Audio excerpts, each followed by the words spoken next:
और जो कार्रवाई माफिया के खिलाफ यूपी में होती है, तो फिर संकट मोचन मंदिर और कचहरियों पर भी आतंकी हमले हो सकता न होते। आतंकवाद के सामने लचर और घुटना टेकने की रणनीति, उसका दुष्परिणाम हजारों लोगों को अपनी जान देकर के करनी पड़ी। बहन और भाइयों, आज ये नया भारत है। इस नए भारत में सम्मान भी है, सुरक्षा भी है, विकास भी है, गरीब कल्याण भी है, बिना भेदभाव के शासन की योजना से जोड़ने का अभियान भी है, आपकी आस्था का सम्मान भी है, बेटी के जन्म लेने से लेकर के शादी ब्याह तक, योग्य बनने तक, उसके लिए तमाम प्रकार की योजनाएं, नौजवानों के लिए नौकरी है, रोजगार है, निवेश है, ढेर सारी चीजें उनके लिए भी है। अन्नदाता किसान के लिए भी ढेर सारी योजनाएं हैं। आज विकास के लिए लोगों को जाना नहीं पड़ता, हर घर नल की योजना भी उनके आ रही है और बिजली भी हर घर तक पहुंच गई है। रसोई गैस का कनेक्शन भी हर घर तक पहुंच चुका है। सब कुछ अच्छा है, लेकिन अच्छे का श्रेय मोदी जी को तो जाता ही है, लेकिन उससे ज्यादा श्रेय आपको जाता है, क्योंकि मोदी जी को 2014 में एक वोट देकर के आपने चुन करके भेजा। जो मोदी जी को आपने वोट दिया, उस वोट के कारण आज मोदी जी ने देश के अंदर एक नया चमत्कार कर दिया, एक नए भारत का निर्माण कर दिया। और बहनों और भाइयों, मैं इसीलिए आया हूं आपके पास आज कहने के लिए। आज जो नामांकन का जुलूस है, इसमें दो बातें कहने के लिए आया हूं। एक तो ये चुनाव सामान्य चुनाव नहीं, ये चुनाव केवल सत्ता प्राप्त करने का माध्यम नहीं बनना है। ये चुनाव हमारे लिए आत्मनिर्भर और विकसित भारत निर्माण का चुनाव है। हम आत्मनिर्भर और विकसित भारत, आत्मनिर्भर का मतलब एक ऐसा भारत जिसमें नौजवान आत्मनिर्भर होगा, महिलाएं आत्मनिर्भर होंगी, किसान आत्मनिर्भर होगा, व्यापारी आत्मनिर्भर होगा, श्रमिक आत्मनिर्भर होगा, हर तरफ का आत्मनिर्भर होगा। उसको दूसरों पर निर्भर नहीं होना पड़ेगा। उस नए भारत के लिए, उस आत्मनिर्भर भारत के लिए जो आने वाली पीढ़ी के लिए विकसित भारत का रूप ले सके, इसके लिए हमें इस चुनाव में भागीदार बनना है और भारतीय जनता पार्टी को जिताना है।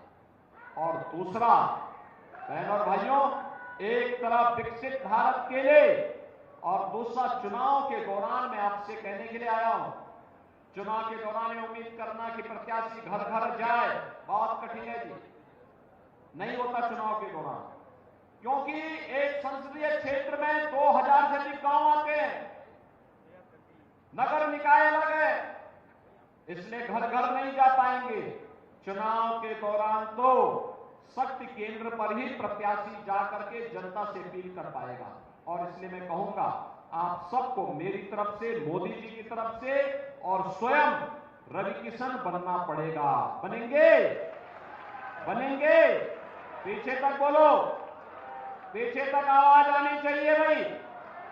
इतनी मरी हुई आवाज नहीं होनी चाहिए, आवाज ऐसी होनी चाहिए जो गूंजे। आप लोग रविकिशन बनकर के गांव गांव घर घर जाएंगे, सभी लोग जाएंगे, भारी बहुमत से रविकिशन को कमल निशान पर चुनाव जिता करके भेजेंगे। देखो, महानगर के अंदर अब अंतिम दिन के एक दिन पहले चुनाव प्रचार जिस दिन बंद होगा, उसके एक दिन पहले हम रोड शो करेंगे।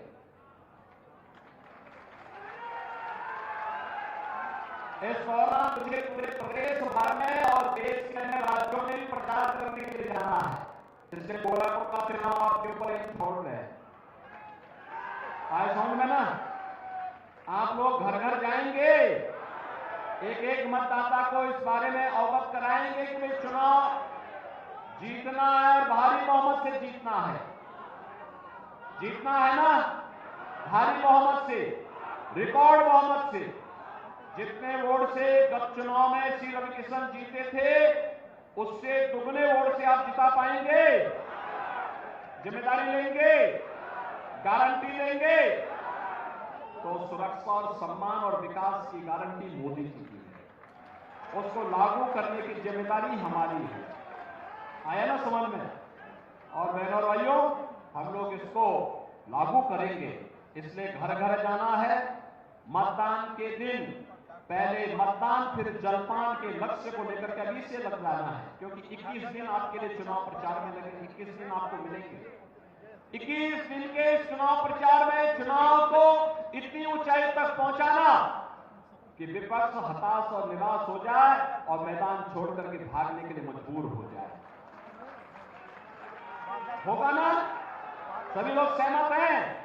तो फिर मेरे साथ दोनों आत्मा करके बोलेंगे, भारत माता की, भारत माता की, भारत माता की जय श्री राम, जय श्री राम, जय श्री राम, जय जय श्री राम। मैं जिले के लोकप्रिय अध्यक्ष श्री युधिष्ठिर सिंह जी को आमंत्रित करूंगा कि वह आभार ज्ञापन करें। श्री युधिष्ठिर सिंह जी। आज के इस नामांकन सभा के हमारे मुख्य अतिथि, हम सभी के आस्था के केंद्र, देश के सर्वाधिक लोकप्रिय मुख्यमंत्री, राजनीति की एक अलग पहचान बनाने वाले आदरणीय पूज्य महाराज जी के श्री चरणों में प्रणाम करते हुए आज के इस नामांकन सभा के समापन की घोषणा करता हूं। बहुत बहुत धन्यवाद।